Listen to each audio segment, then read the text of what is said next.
छात्रगण नमस्ते। हर नागरिक की यही इच्छा होती है कि वह एक सुंदर, सुरक्षित एवं स्वतंत्र देश में रहे। इसके लिए सरकार का योगदान आवश्यक है। देश की प्रगति के लिए सरकारें सदैव नई योजनाएं बनाती हैं। आज के पाठ में हम इसी विषय पर चर्चा करेंगे। तो आइए पाठ को ध्यान से सुनते हैं। मॉरिशस को स्वतंत्र हुए आधी शताब्दी से अधिक समय बीत चुका है। इन पिछले वर्षों में हमारे देश में काफी प्रगति हुई है।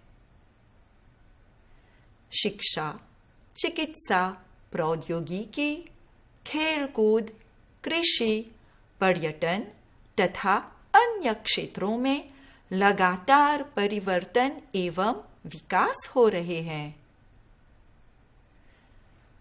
हर क्षेत्र का विकास ही देश की उन्नति का आधार है।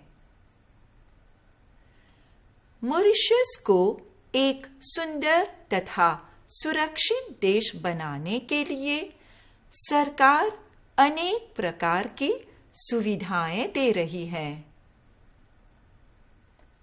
शिक्षा के क्षेत्र में लगातार प्रगति हो रही है। बच्चों को पढ़ाई की तरफ आकर्षित करने के लिए स्कूलों में नवीन तकनीक का प्रयोग हो रहा है।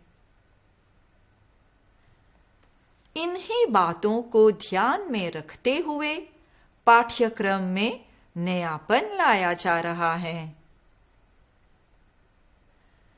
छात्रों के उज्जवल भविष्य के लिए उन्हें हर प्रकार की सुविधाएं दी जा रही हैं। हमारे देश में 16 वर्ष की आयु तक शिक्षा अनिवार्य तथा निःशुल्क है। अब तो विश्वविद्यालय स्तर पर भी छात्रों को शिक्षा के लिए बहुत कम राशि चुकानी पड़ती है। खेल कूद की दुनिया में कुछ खिलाड़ियों ने अपने देश के नाम के झंडे गाड़े हैं। आज कई खिलाड़ियों ने अंतरराष्ट्रीय स्तर पर भी अपनी पहचान बना ली है।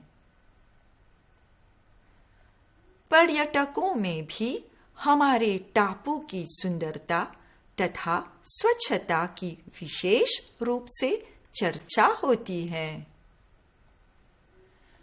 मॉरिशस के प्राकृतिक सौंदर्य का आनंद लेने के लिए पर्यटक वर्ष भर यहाँ आते ही रहते हैं। पर्यटन के क्षेत्र से देश को एक अच्छी आय भी प्राप्त होती है। देश को साफ, सुंदर और सुरक्षित रखना प्रत्येक नागरिक का कर्तव्य है। देश की प्रगति के बारे में सुनने के बाद आइए अब पाठ में आए कुछ कठिन शब्दों के अर्थ सुनते हैं। शताब्दी 100 वर्षों का समय। कृषि, खेती। परिवर्तन, बदलाव। प्रगति, बढ़ने की क्रिया अथवा विकास। आकर्षित, अपनी ओर खींचना। अनिवार्य, अति आवश्यक। आइए अब इन कठिन शब्दों से बने कुछ वाक्य सुनते हैं। शताब्दी। 21वीं शताब्दी में चिकित्सा के क्षेत्र में बहुत प्रगति हुई। कृषि। भारत की ग्रामीण जनसंख्या अधिकतर कृषि पर निर्भर है। परिवर्तन। स्वतंत्रता मिलने के बाद देश में अनेक सामाजिक परिवर्तन हुए। प्रगति। सकारात्मक सोच से हमारी प्रगति अधिक होती है। आकर्षित।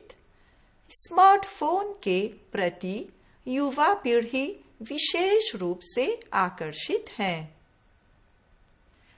अनिवार्य। डॉक्टर बनने के लिए विज्ञान विषयों का अध्ययन अनिवार्य है।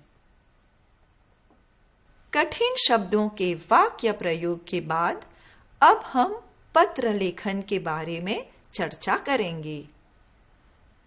अच्छा पत्र वही होता है जो प्रभावशाली ढंग से तथा सरल और शिष्ट भाषा में अपने विचारों को प्रकट करता है। पत्र दो प्रकार के होते हैं। औपचारिक पत्र, फॉर्मल लेटर, और अनौपचारिक अथवा निजी पत्र अर्थात इनफॉर्मल लेटर। प्रत्येक प्रकार के पत्र को लिखने का एक निश्चित प्रारूप अर्थात फॉर्मेट होता है जिसका हमें ध्यान रखना चाहिए। आज हम अनौपचारिक पत्र लेखन के बारे में चर्चा करेंगे, तो आइए सुनते हैं। भेजने वाले का पता। आजकल सामान्यतः पत्रों में सबसे ऊपर बाईं ओर भेजने वाले का पता लिखते हैं।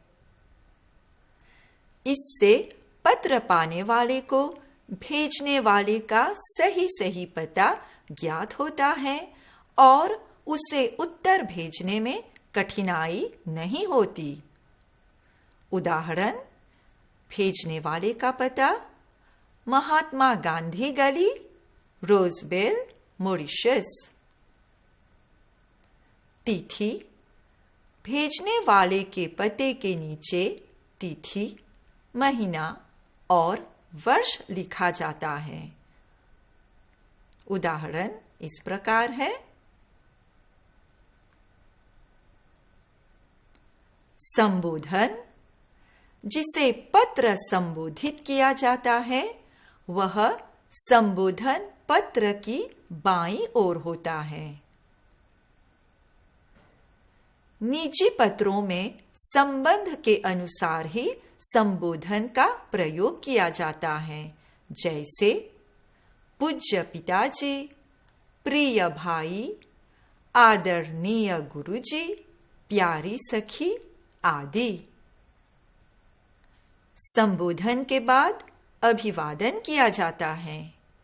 अभिवादन के रूप में नमस्ते, प्रणाम, सस्नेह आदि शब्दों का प्रयोग होता है।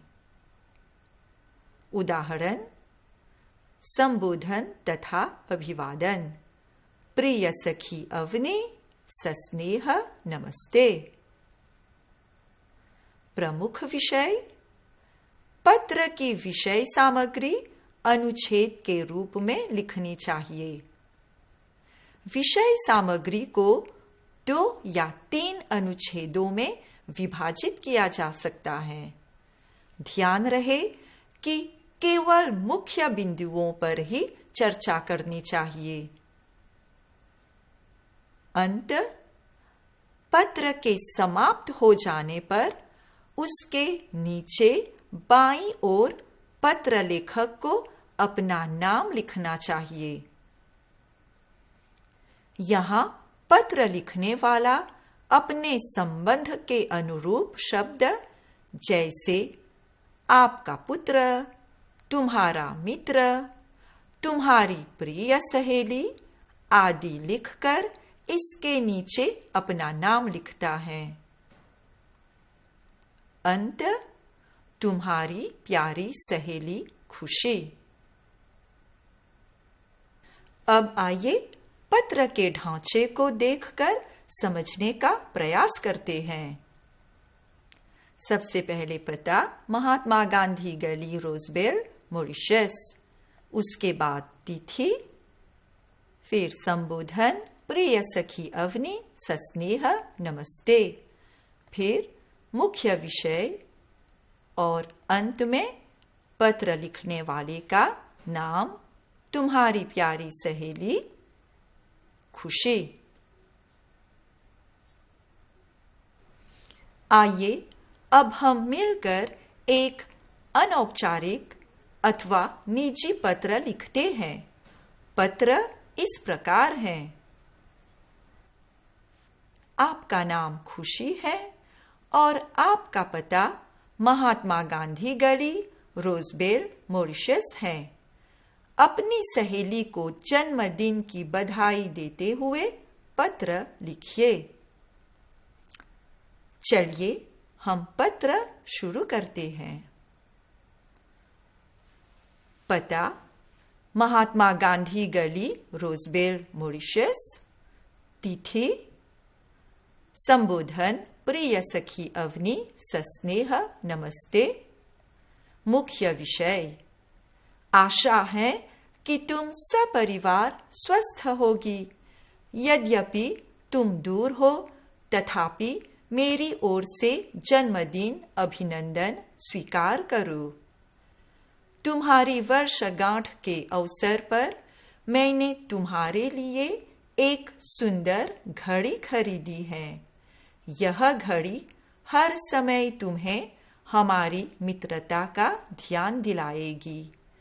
कोविड-19 महामारी तथा प्रतिबंध के कारण हम तुम्हारा जन्मदिन एक साथ नहीं मना पाए। अपनी कलम को मैं इसी आशा के साथ विराम देती हूँ कि हम जल्द मिलें। तुम्हारी प्यारी सहेली खुशी। इस प्रकार अनौपचारिक अथवा निजी पत्र में आप भी अपने भाई, अपनी बहन, अपने मित्र, अपने रिश्तेदारों को पत्र लिख सकते हैं। आशा है कि आज के इस कार्यक्रम से आप लाभान्वित हुए होंगे और अनौपचारिक अथवा निजी पत्र लेखन में आपको सुविधा होगी। आज के लिए इतना ही। धन्यवाद और नमस्ते।